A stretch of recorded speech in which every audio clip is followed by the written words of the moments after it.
মহামায়া সত্য পরিচয় দাও দাও আমি যে শীতলা মাতা ত্রিজগতের ধাত্রী রাখা আমি যে শীতলা মাতা ত্রিজগতের ধাত্রী রাখা শীতলা মাতা ত্রিজগতের ধাত্রী রাখা আমি যে শীতলা মাতা ত্রিজগতের ধাত্রী রাখা রোগ মাতা রোগ জননী রাজা রে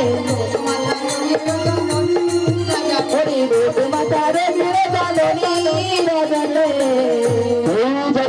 ভক্তি ভাই রোগ মাতা যোগেশ্বরী দেবী শীতলা বহু পুরাণ অধ্যয়ন করেছি শীতলা বলে যে কোনো দেবী আছে কোনোদিন কলেশ্বরী নেই বলতে পারো তুমি কোন যুগের দেবী? আমি সত্য যুগের দেবী সত্য যুগের দেবী। আচ্ছা আচ্ছা তুমি যদি সত্য যুগের দেবী হও কেউ না কেউ তোমার চরণে ভক্তের পুষ্পাঞ্জলি দিয়েছে। আচ্ছা বলে তো কে তোমার ভক্তের পুষ্পা